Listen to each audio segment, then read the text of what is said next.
Vamos a hablar de folclore, vamos a hablar de tradiciones, como hemos avanzado en el inicio del programa, y vamos a hacerlo pues con una persona que sabe muchísimo, porque ha trabajado muchísimo en ello desde el ámbito académico, desde el ámbito de sus investigaciones pueblo por pueblo, muchos años trabajando en ello, muchos años estudiando, muchos años también escribiendo. Por supuesto, estoy hablando de Pedro Vacas. Muy buenos días, Pedro. Bienvenido de nuevo a los Buenos micrófonos de Gambara días, de José Guadalajara. Luis. Muchísimas gracias por la invitación Bueno, y por darme escaparate. Bueno, al César lo que es del César. Nada he dicho. No hemos hablado de tu formación académica, de que eres doctor en historia, de No, todo. en Ciencias de la Información. Perdón. Cum laude. Eso. Doctor cum laude. Yo pensé que era en historia, en No, ciencias de información. O sea, además información. compañero periodista. Entonces, y ya te he dicho que no te he puesto ninguna medalla que no te merezcas. Es decir, me las he dejado casi todas en el baúl porque nos comeríamos la entrevista. Pero bueno, vamos a lo que vamos, porque como me he enterado de que acabas de publicar dos libros, dos nuevas investigaciones, pues quiero que no lo cuentes aquí hasta donde dé tiempo. Y si hay que hacer dos programas, se hacen dos programas. Vamos con ello, con el ramo y las mozas del ramo. Digamos, ha sido tu más reciente publicación, ¿no? Sí, y el coplero del pueblo. Y el coplero del pueblo. Los dos. Pues ¿Sabes? mira, como nos conocemos y como sé que no va a dar tiempo a los dos, hoy, si te parece, hablamos de este y en próxima entrevista hablaremos del coplero del pueblo. Bueno, el ramo y las mozas del ramo, una investigación. En la Sierra de Guadalajara. En la Sierra de Guadalajara, tu queridísima Sierra de Guadalajara, no solo la del Alto Rey, ¿no? Sino toda la sierra. Es la Sierra de Guadalajara, si es que el Alto Rey es una parte. Es la parte más importante, pero... Bueno, pues vamos a ver, ¿qué es el ramo y quiénes son las mozas del ramo? El ramo y las mozas del ramo es una tradición, era una tradición, porque ya ha desaparecido prácticamente de todos los pueblos donde se realizaba, que tenía lugar en la Semana Santa, en la semana anterior en toda la Semana Santa. Empezaba por la bendición de los ramos. Y luego pues hasta el día de resurrección. Pero claro, al decir la bendición de los ramos no nos tenemos que ir al domingo de Ramos, sino que el ramo era otra cosa, por lo que me has explicado. ¿Qué era el ramo? Es otro concepto. El ramo es esto, el ramo era un objeto que las mozas del ramo llevaban cuando iban a cantar y a pedir por los cánticos. En la actualidad solo queda que es el de Aldeanueva, que es un bastidor bordado en seda y rodeado de cruces de colores. Es una preciosidad de ramo. Hubo otro parecido a en Villares, pero ese ha desaparecido. Vemos que eran objetos cotidianos, porque tiene pinta de fuelle, ¿no? Esta es la tapa de un fuelle, que es el de Bustares. Entonces, los ramos los hacían, excepto que es perenne, los ramos los hacían cada Semana Santa. Porque por ejemplo, es una tapa de fuelle que la forraban con tela o con terciopelo, y ahí le prendían alrededor medallas, rosarios. ¿Sabes? Es decir, el ramo en sí era un objeto a veces de uso cotidiano, como puede ser el bastidor de bordar o la tapa del fuelle, en el cual se iban prendiendo este tipo pues de símbolos, ¿no? litúrgicos, y con ello, digamos, era la bandera para ir no sé si rondar, a cantar o... A cantar. Ajá. Cantar y este es el del Ordial. Este es el Ordial que se ha recuperado porque solo quedaba una foto del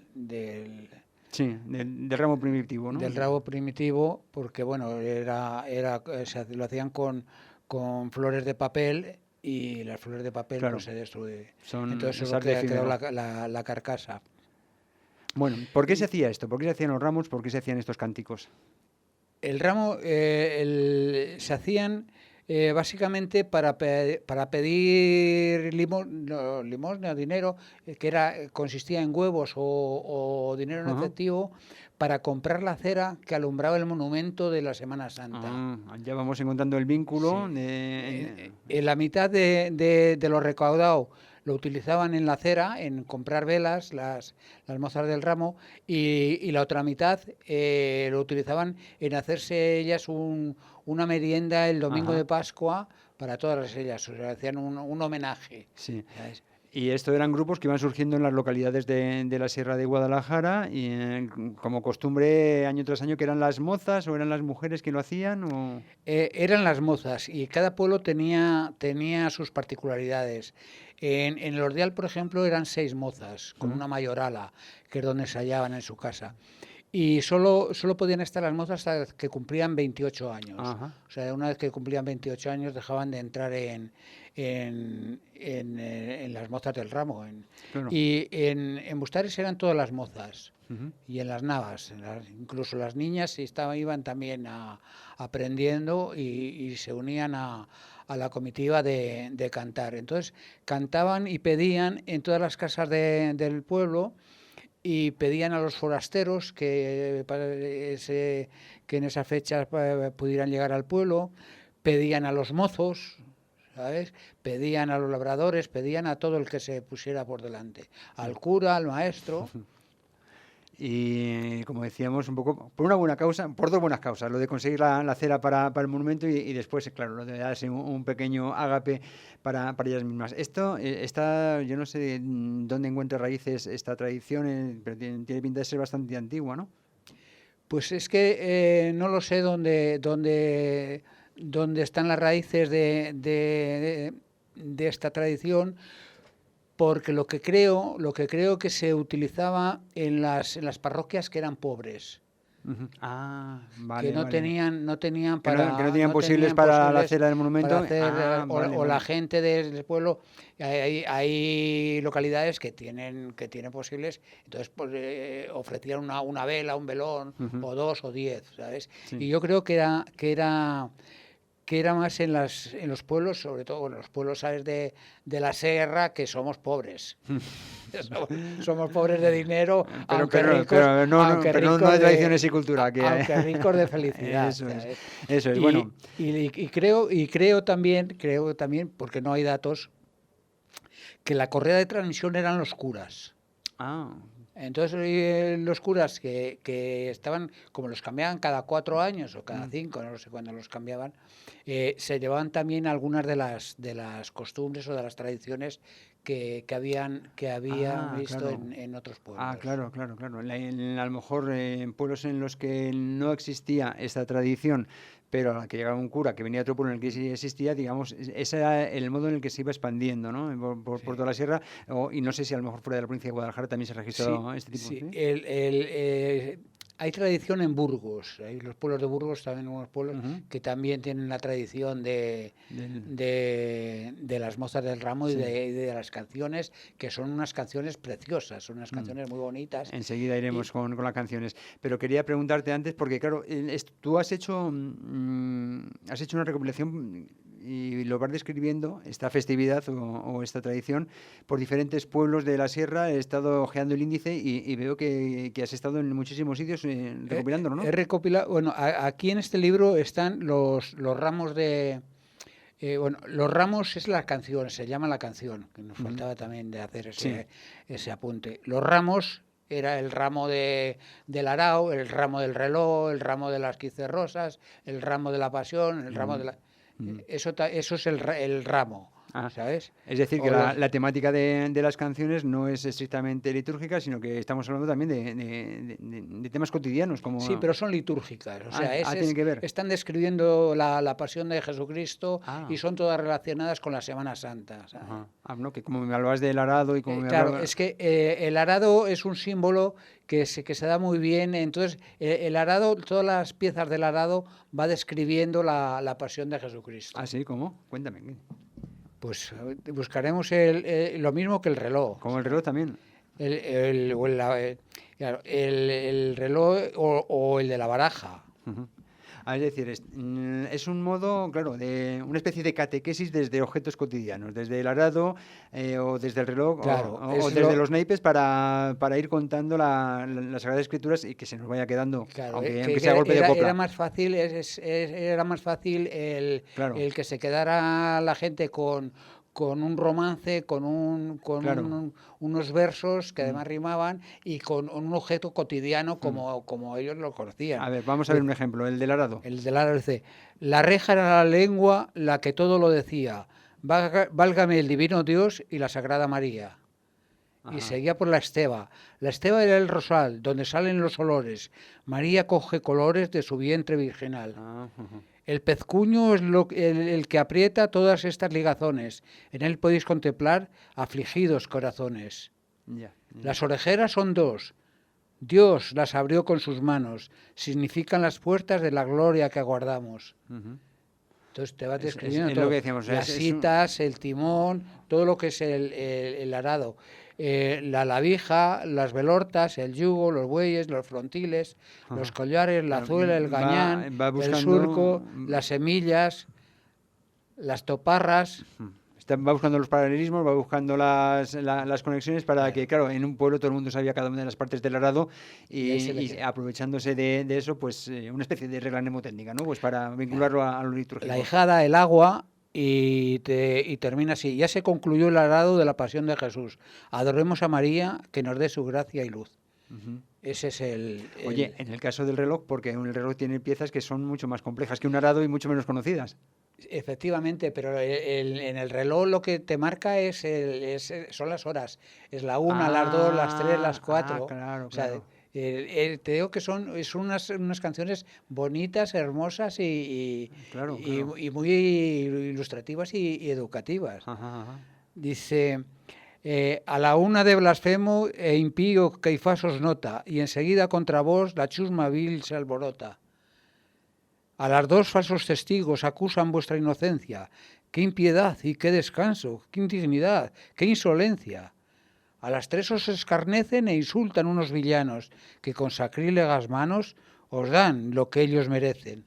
O sea, te va describiendo, claro, la noche del jueves al Viernes Santo y toda la pasión de Cristo, ¿no? Todo lo que es la pasión. A las 7 por Pilato a Herodes soy remitido, como seductor tratado y como loco vestido. Y luego ya va terminando, a las 12 entre ladrones Jesús os veo clavado, y se alienta mi esperanza viendo al uno perdonado. Y cuando perdona a uno de los ladrones. Sí. Ya te digo que son muy bonitas y son muy educativas y son muy ilustrativas. Ya. Qué curioso, ¿no? Cómo se hacía catequesis de este tipo de asuntos, porque, bueno, decías que era extendido por los curas, cuando iban de un pueblo a otro, que a lo mejor no tenía esta tradición, pero esto no salía de la iglesia, esto salía de los propios paisanos, este tipo de coplas, ¿no? Sí, bueno, normalmente las coplas, las canciones, las inventaba el pueblo y se iban transmitiendo por transmisión oral. Hasta ahora que se ha puesto blanco sobre negro, pues evidentemente para que no se pierdan. Me las cantaban y siempre tenían el mismo estribillo. Te las digo para que no se pierdan, te las digo para que no se pierdan. Y efectivamente... Era la coletilla con la que... de alguna forma he tenido el encargo de sí. Hombre, sabían que las dejaban en buenas manos. De publicarlos y de dedicar mi tiempo a hacer este libro, la recopilación de... Claro, tú eres de allí, de Bustares, tú conoces muchísima gente por la sierra y ha sido básicamente tu campo de trabajo para este libro, ¿no? Hablar con todos ellos. Claro. Y... Realmente en la zona de la sierra, supongo que en todos los pueblos habrá, pero yo he conocido gente con una memoria excepcional, ¿sabes? En Cantalojas las recopiló Ángel Moreno, de su madre Isabel, que tenía una memoria prodigiosa. En Bustares las he recopilado de Carmen Heras, que era lo mismo, y que tenía una memoria, o mi madre, Benil. Entonces tenían una memoria prodigiosa, te podían estar recitando tanto estas canciones como los romances, sabes que publiqué otro de romances de la Sierra del Alto, se podían estar recitando 1 hora o 2 horas sin parar. Entonces, claro, toda esa gente ya se ha marchado. Entonces ahora es muy difícil el hacer el trabajo de campo pero vamos, yo sí que por eso llevo tantos años en recopilando y luego publicando Eso te iba a decir, ¿cuánto has tardado en escribir este libro, en recopilarlo básicamente? En escribirlo muy poco, en recopilarlo he tardado años. A pesar de que... Unos 6 años, 7. Muchísimo.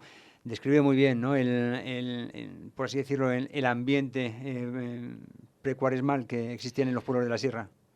El ambiente en la Cuaresma era un ambiente sombrío, era un ambiente de recogimiento, era que no se podía bailar, no se podía cantar, bueno, en Cuaresma no se podía comer, me referí, sí, claro. Comer carne, si no tenías bulas, claro, si tenías claro. bula era otra cosa. Entonces, de alguna forma, las protagonistas de la Cuaresma eran las mozas del ramo, porque se exhibían por el pueblo, cantaban, eran las únicas que cantaban, y luego se corría su fiesta el domingo de Pascua. Interesantísimo. Vamos a ir finalizando este libro, esta entrevista sobre este estudio que tanto nos habla sobre la cultura de la sierra, pero te voy a pedir que finalicemos, no sé, con una de estas coplas y ya con eso ya terminamos de rematar. De esta de... La que tú consideres. Pues si quieres te digo las que decían las mujeres a los forasteros. ¿Sabes? Pues a ver, ¿qué les contaban al que aparecía por el pueblo? Forastero que has entrado sin licencia en el lugar. Estas doncellas pedimos con respeto y humildad. Echa mano al bolsillo y no nos seas cobarde, que pedimos para el santismo y pedimos para alumbrarle. Preciosas. Son muy bonitas y seguramente muy efectivas. Muchísimas gracias, Pedro Vacas, por este ratito que nos has dado presentándonos lo que eran los ramos y lo que eran las mozas del ramo. Volveremos a hablar porque no es el único libro que acabas de publicar. Gracias y hasta entonces. Hasta que quieras, don José Luis, hasta que quieras.